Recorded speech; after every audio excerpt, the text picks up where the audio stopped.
Not even an apology, was he?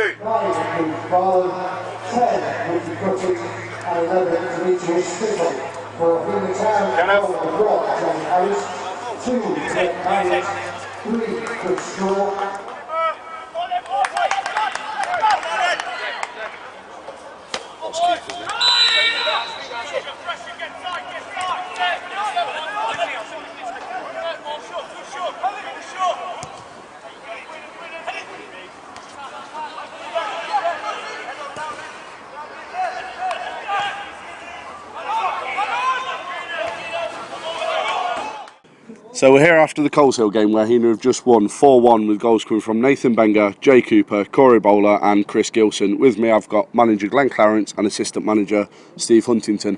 Glenn, before we start talking about the performance of the team today, there's a couple of new faces in the squad. One very familiar, one that, is new on the radar. So Jason Foster and Jamie Hannis. What can you tell us about the new guys in the squad today? Well, it was a needs must, Tony. Again, I didn't use it as an excuse last week, but today we've still got 6 players missing. So we had to bolster the squad.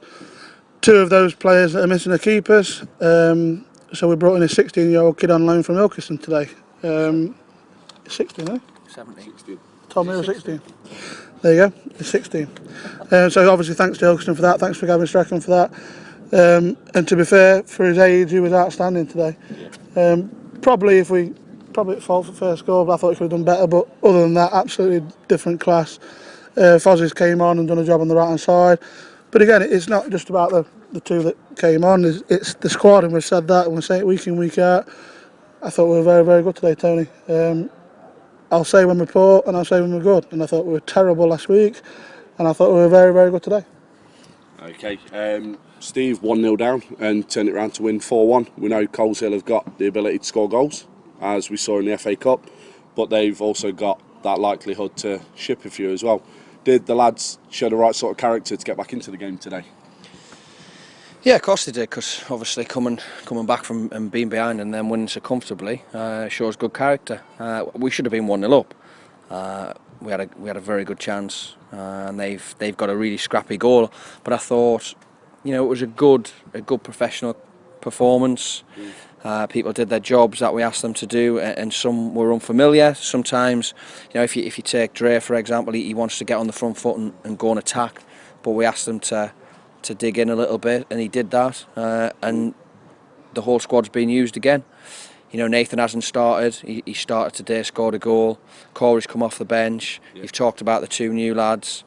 It's a big squad and it's a competitive squad. And we've talked about it before, and we've said what we wanted was quality replacing quality. We think we've got that. Nobody needs to get carried away. I think they are a good side, and I don't think the scoreline reflects their abilities, but I do think the scoreline reflects the performance of us today. We need to make sure that this is not a one-off, and last week was a one-off, because at the end of the day, if we get carried away by this, we'll go down to Loughborough on Tuesday night and we'll get a rude awakening. So we need to prepare properly and be consistent.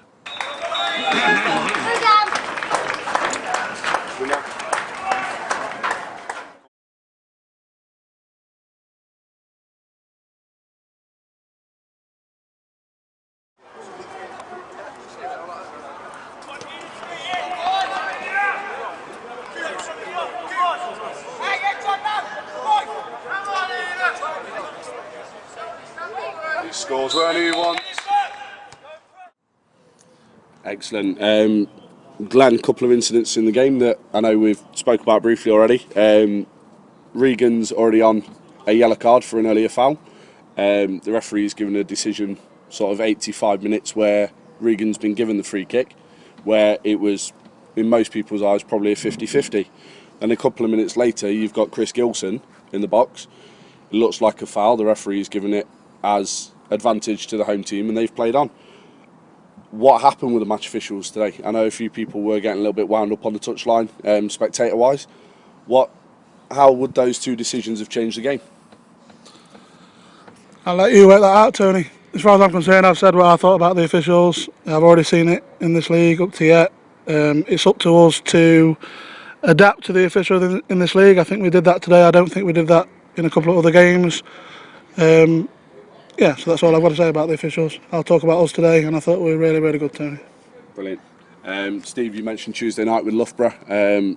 Whole new prospect for Heanor Town to face a team of university students with a very, very good reputation of turning out good footballers.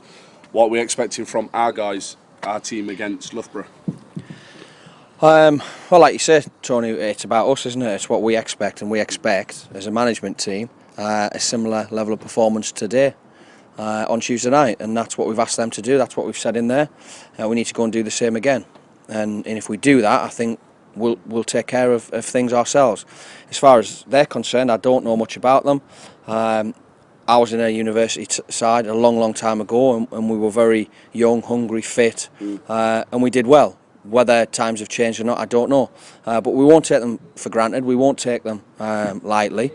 But it's about us, and I'll say the same thing if it was Hereford or Loughborough or Rochester or Coleshill. If we do our job, and we've had a good week's training, which we said we would, and we've worked on things, and I think that paid off today, and we need to continue to do that week in, week out. Yeah, touching on that, Tony, I think it's consistency is the key. I don't want to bull us up too much, but I think we brought in a few players this season, not necessarily better footballers, but more experienced footballers, and I think that's showing in games. I think we've got a really, really good side. And again, it's early days. You can't look at the table and judge anything, but we've played 3-1-3. Today we had no doubts that this was going to be a hard game. Coleshill finished second in this league last season, so coming away to Coleshill in a new league that you're not used to, it's tough. And again, I don't think the scoreline shows how that Coleshill are poor. I think the scoreline today shows that what we did, our job as a team and as a squad and as a management team, is to do that week in, week out. Brilliant. Thank you for your time there, John.